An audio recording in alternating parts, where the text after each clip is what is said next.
Chris, how's it going? It's going well, thank you. Tell the crowd about yourself. Okay. After that warm introduction, I can't imagine what else to say. Yeah, it's true. Everything he said was true. There's also Fullmetal Alchemist and some other stuff too. But yeah, I started in voice work in 1998. Then I went on to directing, and then I went on to script writing, and I do 2 out of the 3 to this day, and maybe doing the 3rd one again. That's a long story, but anyway. So yeah, I'm happy to be here. Year 2 for ConnectiCon. So yeah, that's all. It's awesome. all good. Happy you're here. In the hood. Thank you. I'm gonna open up for the questions right now, so feel free. Right there. Joseph William, Access.net. Good to see you again. Remember you from ConnectiCon? Oh yeah. Yes. Out of curiosity, since you have done voice acting and voice directing, does the fact that you have a voice acting background improve on how you direct other people? I think one informs the other. I think it works both ways. I think when you're in the booth with someone else, there's a shorthand now because you kind of know what they want. You can tell more what they're asking for, and so that's as far as acting. As far as directing, yeah, I think so too. I think just working as a team, I like that teamwork. You don't get that with script writing. It's very solitary. I like script writing. In fact, every time you don't see me this weekend, I'm in my room, hunched over a laptop, writing a script. It's due Sunday, by the way. So, and that's very solitary. That's, it's very different. But I love the collaborative nature of acting and directing in this forum. So it's really good. But yeah, I think one helps the other in both cases. Thank you. Definitely. Right there. Oh, am I? Okay. You can do it, like. Nick Gansel from geekvision.tv. Because you've done, voice work and are, also doing script writing, when you write characters, do you hear in your head the voices? And does that make it difficult when people try to play the characters and you're like, that's so not how I heard the character? Well, then the actor comes out, I'm like, that's not me. Actually, what happens is, it's a cool auditions. I remember writing that. Actually, what happens is, I was talking to some other script writers, and they say, in their mind, they go ahead and cast the whole thing. So for them, it's like, okay, that character looks smart and wears glasses, that's J. Michael Tatum. That character is like, gosh, that's what Michael Solisado. Like, in other words, they will cast it, and then when they do that, it helps them with the flaps, because they know how every person talks, and the flaps, everybody speaks at different rates of speed. But yeah, I do think of the voices. I do try to imagine, not who it is, but what they would sound like. And just like reading a book, when you crack a book open, you imagine the world, you imagine what they look like and sound like, and I do the same thing with the sound. So yeah, I do that. And it helps the writing because it makes you figure out how to slow down the flaps. So yeah, that's the only thing is, with adapting, it's a pre-written, the story's there. You're adapting, so it's already written. So now it just becomes the imprisonment of getting the same idea across with, 2 flaps for a paragraph. So you have to condense or vice versa, so that's the problem. But I definitely hear the voices of the characters, yeah. Right there. Geeky Panda here from the Geeky Panda blog. Has there been animes out there that you really enjoy watching to yourself, like, hey, this is great? Yeah, it's funny about when you direct having directed for 8 years, when I watch anime, I can't help but subconsciously, and I want to enjoy it, of course, but I pull it apart.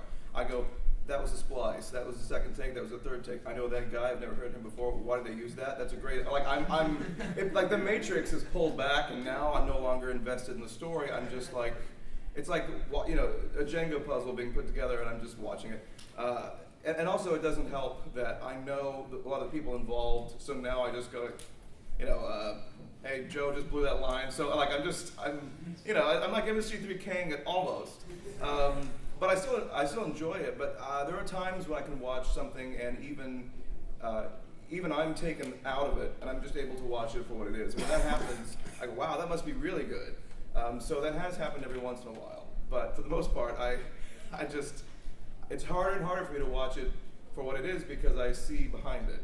It's like a magician doing tricks for other magicians. Like, the rabbit's back there, that's it's that. But I still appreciate, maybe if nothing else, it helps me appreciate the art of putting it together. Because I definitely empathize with how hard it is to make that train, go down the tracks. So that's really, it allows me empathy, put it that way.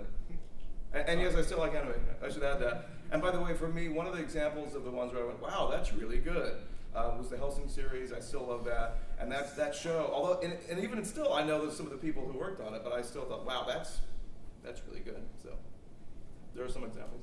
Saw a hand back there. Dan from GuysNation.com. Big fan of your work from Yu Yu Hakusho. Yeah. It's one of my favorite shows.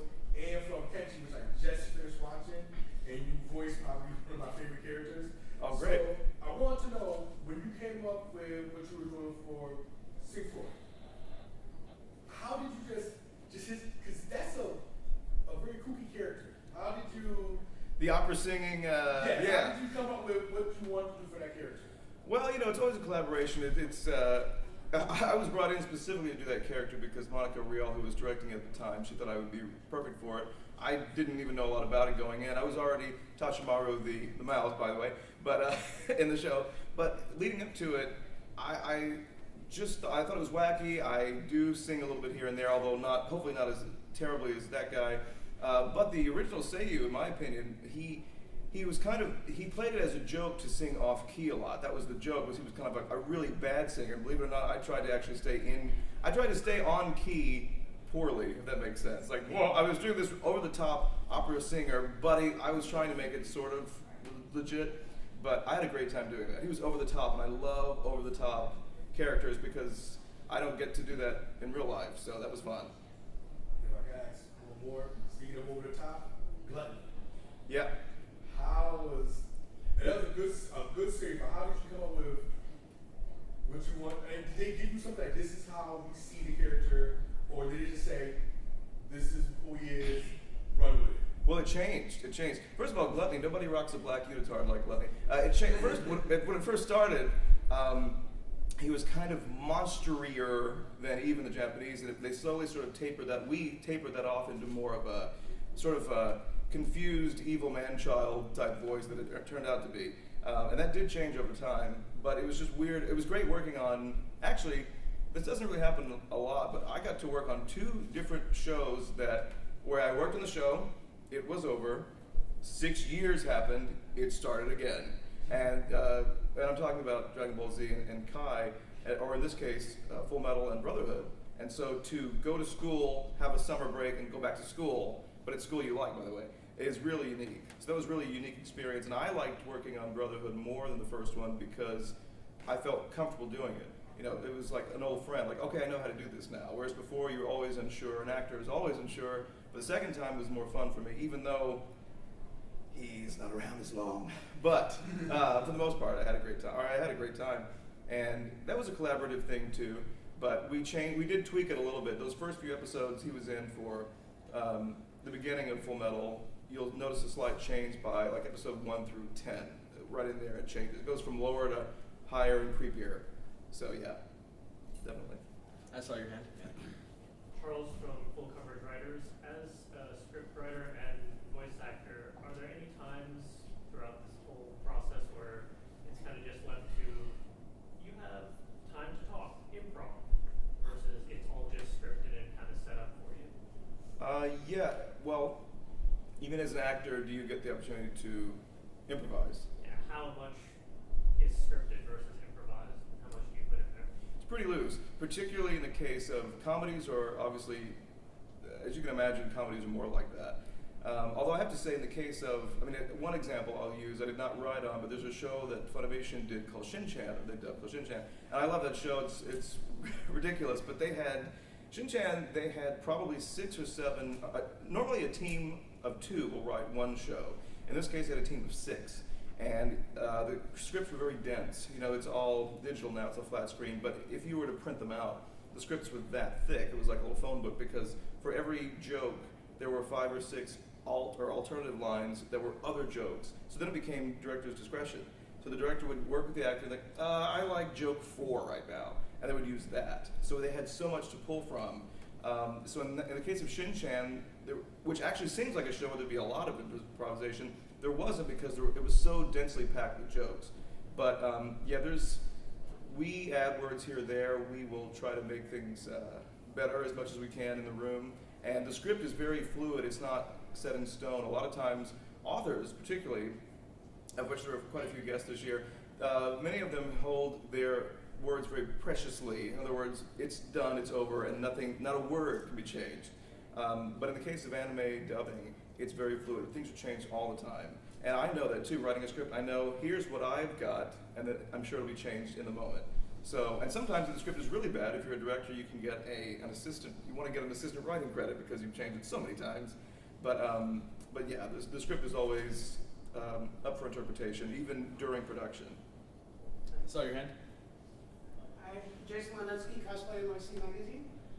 You were joking earlier about Gluttony rocking the leotard. I was wondering how you feel when you see some of your characters brought out by cosplayers walking around conventions. And have you ever thought of cosplaying yourself? Well, there goes my sit-up joke. I think, first of all, it feels great, you know. But I take it with a grain of salt because I know that they're dressed up as the character, not necessarily the dub, for example. Although I do feel somewhat aligned. You know, my piece of it, I do feel aligned to the character, so I love it. You know, I wish I would see more and more. I even get that way when it's a show that I just wrote and I've never voiced. Just when I wrote, let's see, Moggy the Labyrinth of Magic, I wrote that. And when I see characters from the show, I just love, I'm like, I know you. Like, I just like that.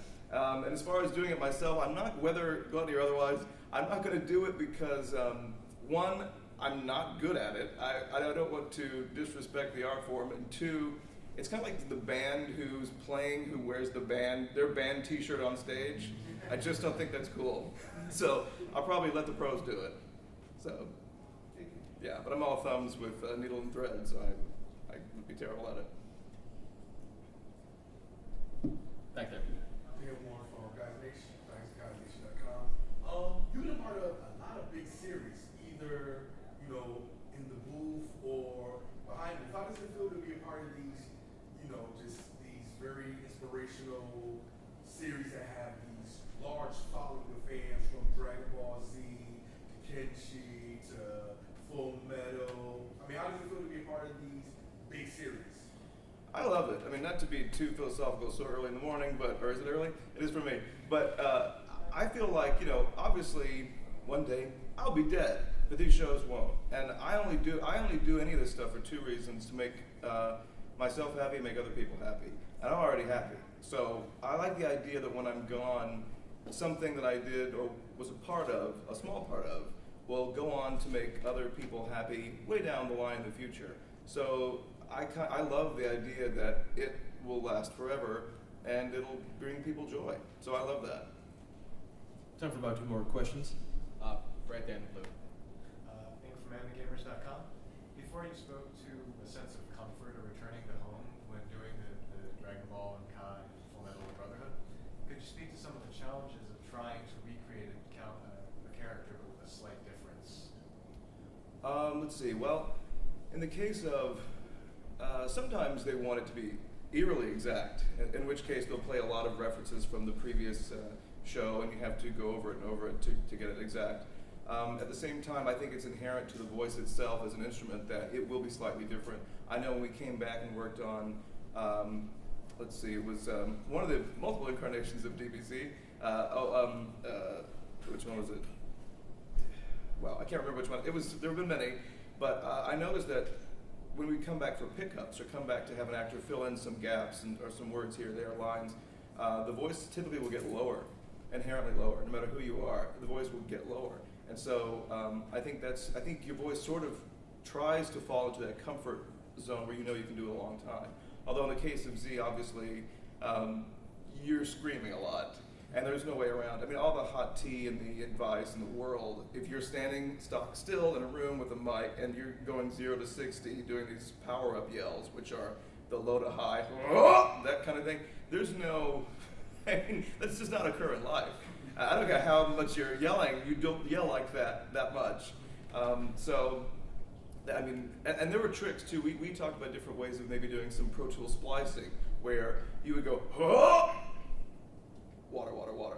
Like you keep it going, and it never worked. We tried everything because there were so many yells and they're so long that you thought, okay, maybe we have the tools, but it still sounds like you can hear the break. So it was finally just people yelling in a room.